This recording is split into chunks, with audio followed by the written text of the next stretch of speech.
Ang kaso ay hindi lamang isang maprosesong bagay, kundi napakagastos din ito. Ngunit paano kung ikaw ay makasuhan? May kakayahan ka bang kumuha ng abogadong magtatanggol sa'yo? Paano rin kung sa ibang bansa ka makasuhan? Masasabi mo bang it's the end of the world na para sa'yo? Huwag mawala ng pag-asa dahil may abogadong handang tumulong sa'yo ng libre.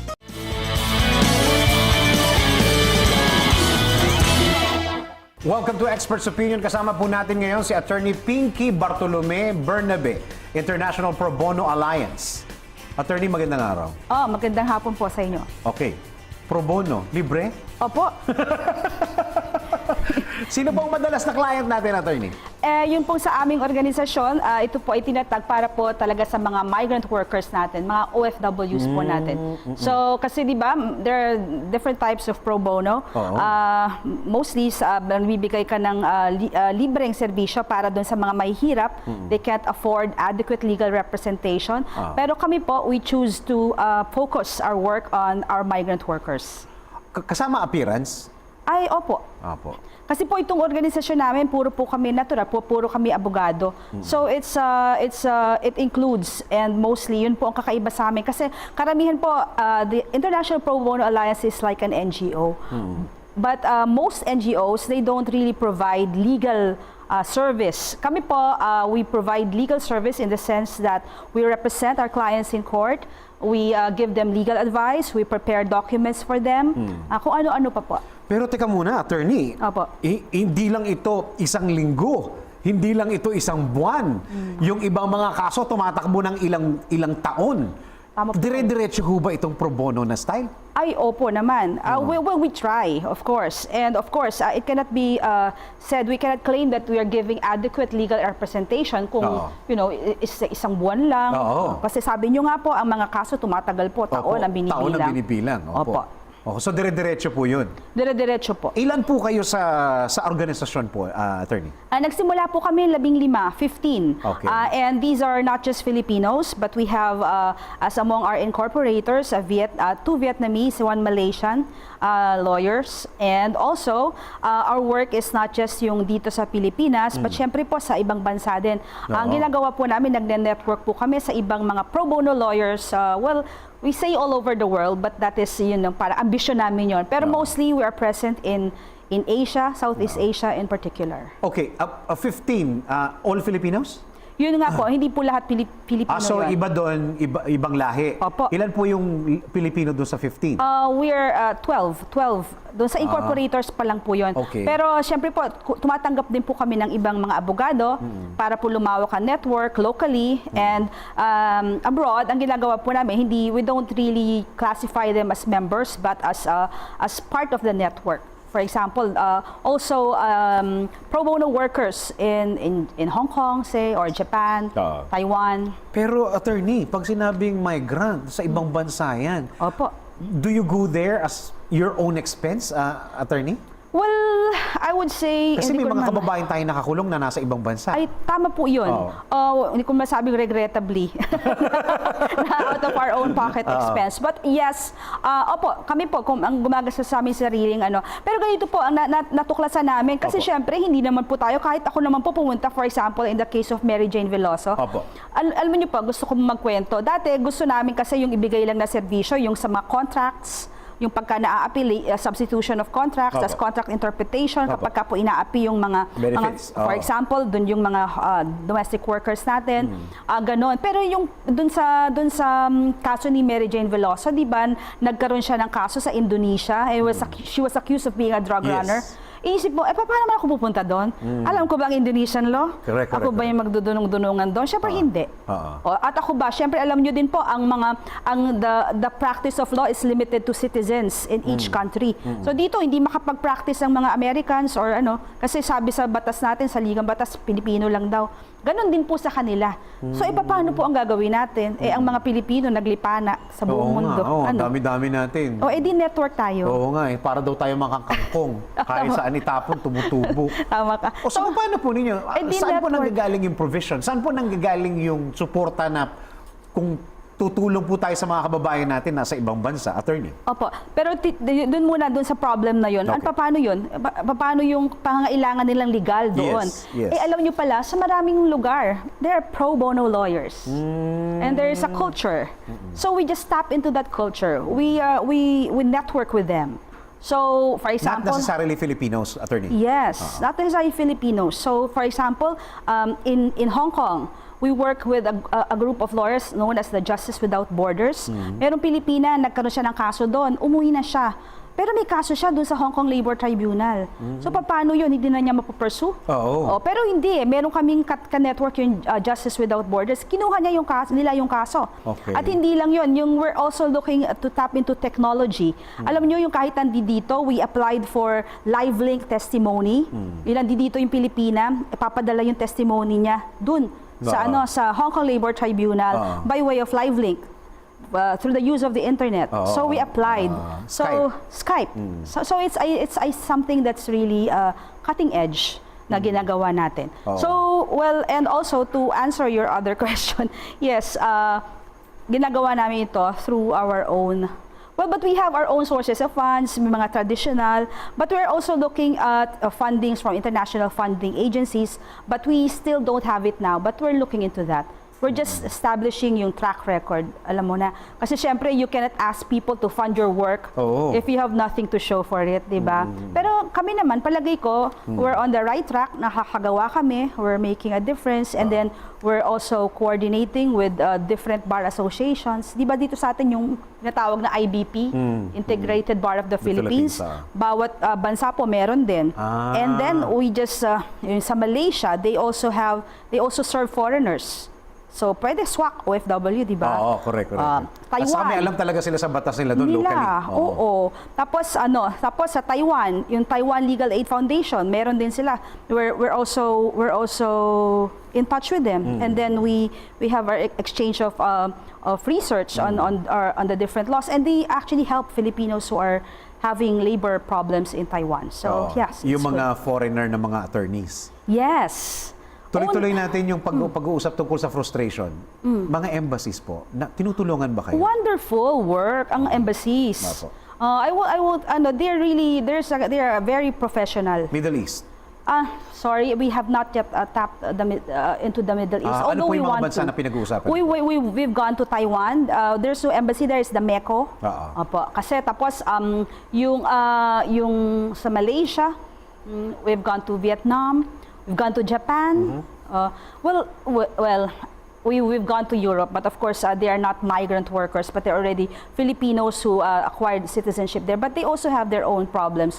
I wouldn't say it's as drastic as the needs of our Filipino workers in the Middle East, because regrettably hindi pa kami nakapasok doon. We want to be given the chance. Saka hindi, nagpapadali actually kayo ng trabaho nila, sa totoo lang, di ba? Kasi tinutulungan ng embahada dapat yung mga kababayan natin doon, pero kayo, legally, nakakapag-support kayo.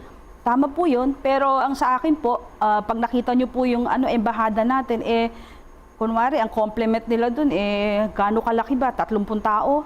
Tapos, daan-daang libong Pilipino. Diba? They can only do so much. Me, I don't like to start with criticism. I just want to see where the area is of service that there is a lack, and I want to enter that. I want to go into that. Kasi kasi the way we have dealt with our embassies previously, I can only speak about them on highest terms. Kasi they're very professional. And I can see that the heart is there for service. Kaya lang, they're also spread too thinly. Masyado kasing konti ilan ba yung attention to national sa isang embassy? Merong ganun, di ba? ATNs. Yes. Ilan hindi lang naman yun. May passport, merong consular, may kung ano-ano pang silang mga department. So parang kulang. Kulang talaga. So I think that's why NGOs are created, right? Because we see that government work or government service is really lacking, but it's not for us to really just criticize. But the thing is, what do you do in the meanwhile? So yun ang sa akin. Ewan ko sa iba. Ano yung madalas na kasong kinakaharap po nung mga kababayan po natin? At saka lahat po ba ng kliyente natin nasa ibang bansa o meron din po na nandito na before he was or she was an OFW? Hindi po. Usually, pagka po Pilipino ang kliyente namin na nandito na sa Pilipinas, meron po siyang kaso na galing sa ibang bansa. Nagkaroon ng violation of the labor contract. So, nire-refer sa amin. Tapos, tinutulungan namin mag-file ng cases sa POEA. And of course, yung sinabi ko po kanina, di po ba reciprocity? Di ba sabi ko, yung Malaysian or Indonesian or Japanese or Taiwanese counterparts natin, sila yung tumutulong, and Vietnamese dun sa mga Filipina or Filipinos doon sa kanilang bansa. Dito po, meron po tayong mga kliyente, Vietnamese, Indonesian, Malaysian, Thai, na minsan po nire-refer ng sarili nilang embassy. Sila din yung mga naging, katulad din po ng naging sitwasyon ni Mary Jane Veloso. They became victims of drug traffickers. So they were used as drug mules. And of course, pagka gano'n, siyempre binibitawan yun, di ba? Ng mga syndicates. But if you see the case profile, they really come from vulnerable families. Matatanda, mga babae, hindi nakapag-aral, they were really preyed upon in their vulnerability. So, iniisip ko na lang, kung nahuli lang kami kasi dun sa kaso ni Mary Jane but she was our inspiration. Pero dito sabi ko, kung yung meron akong Filipina na gano'n, nandoon siya, very vulnerable in another country, and yet there is this legal aid or pro bono lawyer from that country who is helping her. Ganun yung ganun yung aking attitude towards my clients here. They are really very vulnerable. They were exploited. Diyan sila lahat sa Pasay. Ganun? Pasay City Jail.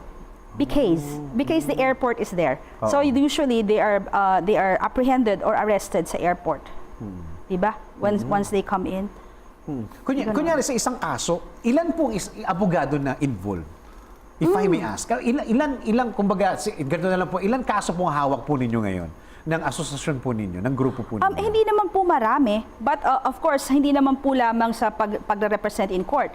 As we say, we also do, another thing that we do is we visit the embassies. Yes. We give them lectures on the various laws of concern.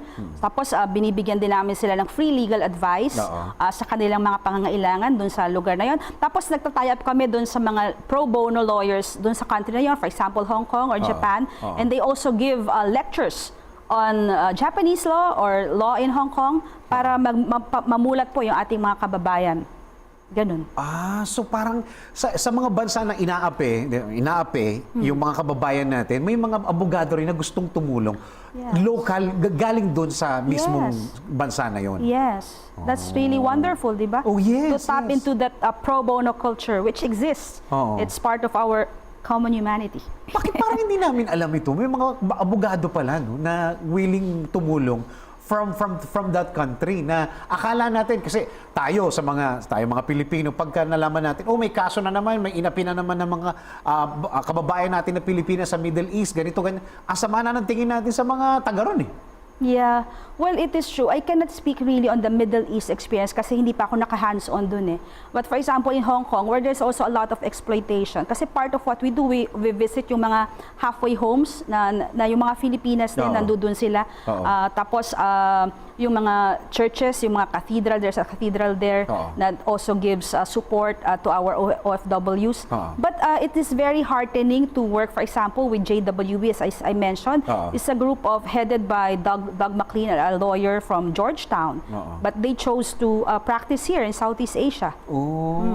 So it is present all over Southeast Asia. And they study the laws of different countries so that they can help. Pero mostly there for migrant workers' concerns. Kumusta ho yung participation ng mismong nai-involve sa kaso? Okay naman po. Kasi yung iba dyan, ayaw na lumaban, wag na lang, makauwi na lang ako, para matapos na tong kaso na to, ayoko na hong mag-participate. Kasi dito sa Pilipinas, for example, our foreign clients, hindi naman kasi option agad yung expatriation o yung papauwiin sila. Kasi they have to answer for their crimes here. Well, syempre, of course, it is controversial. Kasi talaga namang may drug law diba? Talaga namang they made a violation of the drug law in the sense that they were caught bringing in these dangerous substances. But kami, syempre, kasi since, syempre iba yung mind frame ng mga NGOs, di ba? We tend to think of them as vulnerable, exploited. So they are more victims than criminals. Because of what? Because, ang kahirapan sa buhay, lack of, education. Yeah, exactly. Yung sabi ko, isang Vietnamese client ko, akala mo parang pelikula eh. Di ba? Parang pelikula. She was from a far-flung, not in the city, but her family was wiped out during the last war. Mag-isa lang siya. She was living alone. And she's like, so alam mo, hindi na siya bata. Tapos kinaibigan lang siya ng drug runner. And then the next thing she knows is, andyan na siya. She was given yung travel documents. And then when she was caught, she was abandoned. Yun. So she can't even speak English. So yung embassies din nila, okay, kasi nagbibigay ng interpreter. Kawawa naman. Pagka nakakakita ka ng mga ganyan mga Pilipino, kadalasan babae, no? Yes. Oo. Kaya din to, women's issue din. Hindi lang migrant workers issue. Mostly babae, totoo. Lahat babae. Kadalasan mga nanay na gusto magsakripisyo. Tama ka. Ilan yung kaso na hawak natin ngayon, attorney? Yung mga foreigners, around 10. Pero yung mga Pilipino po? Yung mga Filipino, syempre, pinapasa na namin sila sa ibang bansa. So, they're technically not our clients anymore. Okay. But by the way, pero we you are are also monitoring somehow? Yes, of course, of course. We are also present sa social media. Yung International Pro Bono Alliance, we have a Facebook page. You can just send us messages para to inquire about for any legal query. And then, syempre, pagka yung it involves the law of foreign country, if we have a lawyer or pro bono lawyer that who's part of our network, we can just toss the question. Are you supported by the government, madam? Well, in the sense that yung some of our work is with our embassies. Kasi kakailanganin niyo po yung mga DFA dyan, mga embassies po. Of course, yun ganun. Yeah. So, kamusta naman po yung mga coordination po ninyo sa government agencies na ito? Maayos naman po. Pero hindi naman ako kasi yung palahanap, alam mo yun. Kasi we started, hey, come on, you started it on your own.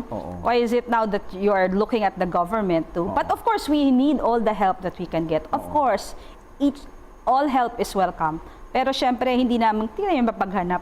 If they want to help us, fine. Good. And well and good. Pero syempre, the work must continue kasi yun ang essence non-governmental organization. Di ba? You have to serve kahit regardless of the support coming from the government.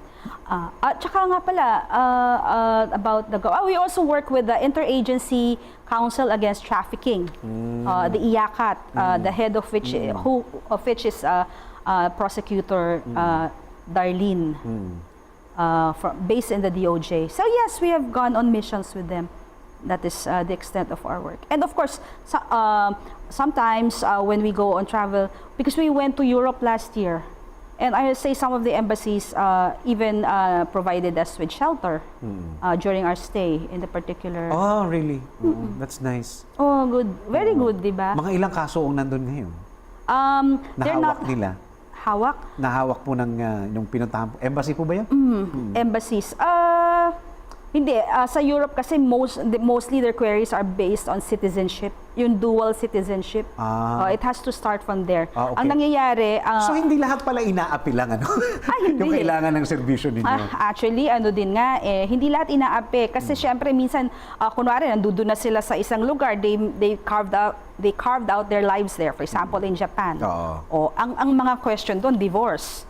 Recognition of foreign judgment here. Kasi na-divorce na doon ng asawa, yakuza. Pero na din, may sad story din, syempre. Okay. Pero na din, nag-move on na sila. Gusto nila, nag-divorce na sila doon. Gusto nila dito kasi hindi naman automatic So, ang tanong nila doon, ganun. Recognition of foreign judgment of divorce. Saka iba pa rin pagka nakakita sila ng kababayan nila, no? Ay, syempre. Iba pa rin yung storya. Buo yung storya Syempre, mostly yung women nga. So, malaking bagay sa kanila yung may mga lawyers na babae, nagdi-discuss about family law, someone who can listen. Yun, ganun. Okay, nasa last part na po tayo ng ating kwentuhan, attorney. Kaya ako medyo mahaba-haba po ito. Paano po sila magpipresent ng kaso po ninyo, ng kaso nila sa inyo? Saan po nila kayo pwedeng hanapin? Ayun, sabi ko nga kanina, we're present on Facebook. So just click yung like, the International Pro Bono Alliance, and then send us a message for a query. O tanong ka na lang kayo doon, magtanong na lang kayo sa amin doon. And someone is answering. Kumbaga may mga, paano po ba yun? Naka-duty ba? O sa telepono nyo na lang kayo sumasagot? Hindi po, kasi madali mo naman makikita. Lahat naman tayo nakatunghay na sa Facebook. May admin. Isa din naman ako sa admin. Tapos yung ibang admin natin, yung nasa Malaysia. Ganyan. May mga kaso po kayo na hindi na pwedeng pakialaman? Ano po yung mga ito, attorney? Para alam po ng mga kababayan po natin. Ibig sabihin hindi na namin hina-handle? Yung ongoing na yung kaso, yung may hearing na, pwede pa ho ba kayong pumasok sa mga ganon? Ganito na lang, sabihin natin kasi varied kasi yung mga concerns. Tama, ang dami nun. Mostly kasi ang gusto namin tulungan, yung talagang vulnerable. Yung those who cannot afford. Kasi dapat yung walang kakayahan magbayad. Pero hindi naman din yun kasi may trabaho sila dun eh. Tapos yun namang as much as possible, syempre kunwari yung may mga annulments. Ayaw din naman namin na maging kami, yung parang we're fishing for clients, right? So, ang nangyayari, kung they come to us with that type of query, binabato namin sa iba. If we cannot handle that type of case, for example, we just... nire-refer nyo na rin po. Nire-refer nyo na rin po. Tapos, you monitor, as I've asked a while ago, na minomonitor nyo rin po yung ng kaso. Ideally, but really, unless, for example, a case that we referred, kasi syempre may trust din tayo dun sa kapwa nating abogado, di ba? It's part of our ethics. So we don't really meddle. But so unless they come back to us and say na, hindi maging maganda ang pag-handle, we are not in a position actually to, Pero may mga kaso po na ganito, na bumalik po sa inyo? Wala naman. Thankfully, wala. Okay. Aside from the Facebook, sa palagay ko naman yung mga kababayan natin, puputaktihin na kayo niyan, lalo na sa Facebook, yung mga kababayan natin nasa ibang bansa. Like ano po yung pinakagrabing kaso po, na para maano lang po ng mga kababayan po natin na hawak po ninyo ngayon? Well, mostly yan nga, yung mga so-called drug mules. Okay. Yes, sila I think yung pinaka-worst kasi naka-detain sila eh. Mahirap kasi yung nakakulong ka, tapos nandudun ka sa ibang bansa, you're really very vulnerable. Tapos hindi mo naintindihan yung mga salita nila. Yes, so yun ang mahirap. So you don't know what's going on in the legal process. So that's it. Yun ang... And hindi lang si Mary Jane ang nasa ganitong sitwasyon, attorney. Hindi lang. Marami pa. Marami pa. Attorney, okay lang kung wala nang masyadong oras, extend lang namin. Kumusta na ho yung kaso ni Mary Jane, if you're monitoring it? We met the one who is handling it in taga doon po, taga rito? Seminar in Indonesia. We met. Although, yun nga, sabi ko, di ba, parang we're bound by ethics. Pagka somebody is handling it, you really cannot even, give your opinion, or they will Filipino say that it's rin po ba meddling. ito? No, cannot be. Because kasi yung batas doon ang nire-represent. Although I think yung NUPL, I think they are yung National Union of Lawyers for Public Interest. I think they're the ones who are really working with the Indonesian lawyer. Pero kumusta ho yung kaso ni Mary Jane? I think makaka-uwi po ba? Pwede na ba sabihin this early? Ayun nga, hindi naman namin masasabi Sabagay, kasi we cannot hindi namin hawak, at saka syempre we cannot raise hopes. But also, we cannot dash hopes. So, we just pray for the best outcome. Diba? Okay, Attorney, maraming salamat to. Si Attorney Pinky Bartolome Bernabe, International Pro Bono Alliance. Kung gusto niyo pa kausapin yung mga kababayan po natin na mga OFW, Attorney. Mga kababayan, ito kami, yung International Pro Bono Alliance, tinatag namin talaga to para sa inyong mga pangangailangan. So kung may kailangan kayo, i-like nyo lang yung page namin sa Facebook, magpadala kayo ng message kung meron kayong katanungan, at ito ay sasagutin namin sa abot ng aming makakaya. At kung meron kayong talagang legal na pangangailangan, hahanap kami ng abogado na pro bono lawyer din kung saan man kayo naroon, at sana makakita tayo. Good luck, Attorney. Thank you very much.